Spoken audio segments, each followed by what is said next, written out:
नमस्कार। आप देख रहे हैं धाकड़ न्यूज राजपुरा। चैनल को लाइक और सब्सक्राइब करें, लिंक को अधिक से अधिक शेयर करें। मैं रामकुमार योगी, राष्ट्रीय प्रधान मुख्य संरक्षक अफीम उत्पादक संघर्ष समिति, राजस्थान, मध्य प्रदेश, उत्तर प्रदेश, भारत, कोटा हाड़ौती संभाग से। दोस्तों, सभी किसान भाइयों को, उनके परिवारों को मेरी तरफ से हार्दिक मंगलमय शुभकामनाएं। सभी खुश रहें, आनंद मंगल रहें। लेकिन भारत सरकार द्वारा जो किसानों के हित में अभी जो अफीम नीति लागू की गई है 2023-24 के लिए, जो किसान हितैषी नहीं है, किसान विरोधी है और इससे बहुत सारे किसान दुखी हैं। लेकिन केंद्र सरकार, वित्त मंत्रालय इस बात पर ध्यान नहीं दे रहा है कि किसानों को कितना नुकसान हो रहा है। इस प्रणाली से किसानों में भेदभाव है। जिन किसानों की अफीम आ चुकी है वो किसान खुश हैं। जिन किसानों के अफीम के लाइसेंस नहीं आए वो दुखी हैं। हमारे टीम और समिति के पदाधिकारी बहुत प्रयास कर रहे हैं। माननीय नरसिंह जी डांगी साहब राष्ट्रीय अध्यक्ष हैं और हमारे माननीय मीडिया प्रभारी राष्ट्रीय मित्र बंसीलाल जी धाकड़ साहब व श्यामलाल जी प्रजापत व बहुत सारे हमारे टीम के जो सदस्य हैं, पदाधिकारी हैं, भरसक प्रयास कर रहे हैं। बार बार ज्ञापन दे रहे हैं, दिल्ली जाने के लिए किसानों को मोटिवेशन कर रहे हैं।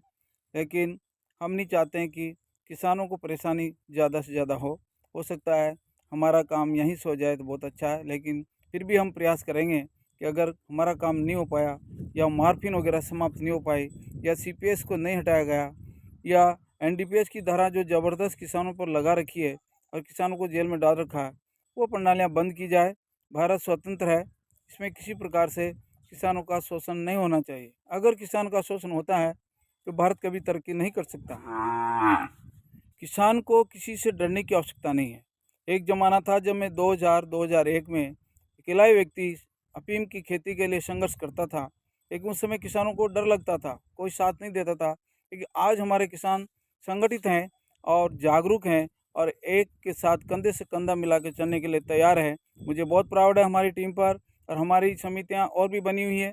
हमारे मित्र लोगों ने बना रखी, अच्छा काम कर रहे हैं सभी। लेकिन हमारी समिति के पदाधिकारी प्रेजेंट टाइम में सब समितियों से ज़्यादा एक्टिव होकर काम कर रहे हैं। इसमें तन मन धन से सभी किसानों को सहयोग करना चाहिए।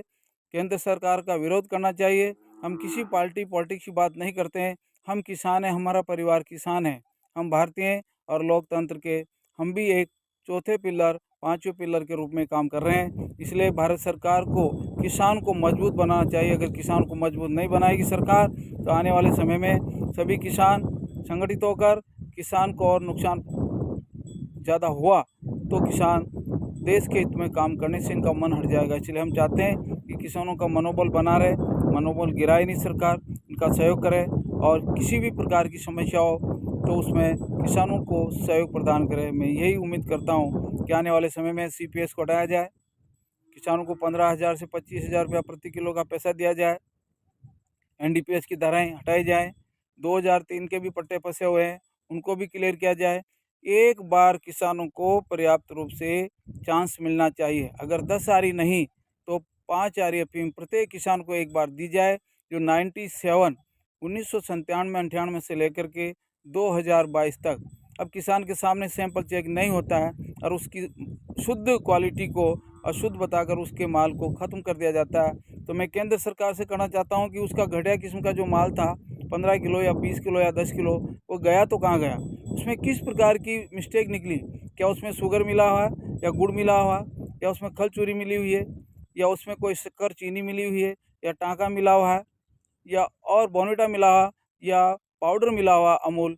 किस प्रकार की उसमें बीमारी निकली, उसका भी केंद्र सरकार को, नारकोटिक्स डिपार्टमेंट को या नियमित जो लैब है, स्पेशलिस्ट जो लैब बनाई गई है, उसमें उसका सही रूप से रिसर्च किया जाए, जहाँ किसान मौजूद हो और उसके सामने ही उसके माल का सैंपल चेक किया जाए। तभी मैं मान सकता हूँ कि किसान की अफीम में मिस्टेक थी, किस प्रकार की मिस्टेक थी, उसके बीमारी क्या थी। जैसे डॉक्टर बताता कि बीमारी क्या है, कैंसर है या टाइफाइड है या किसी प्रकार के उसके लेंथ वगैरह खराब है, तो उस तरह की रिपोर्ट, अफीम की रिपोर्ट भी उच्च लैब के जो तकनीकी संसाधन है उनके माध्यम से वरिष्ठ व्यक्तियों द्वारा उसकी जांच करके पता लगाना चाहिए, तभी किसान संतुष्ट हो सकता है। दोस्तों, जय हिंद, जय भारत, वंदे मातरम, जय किसान, जय जवान, जय हिंद, जय भारत। धन्यवाद।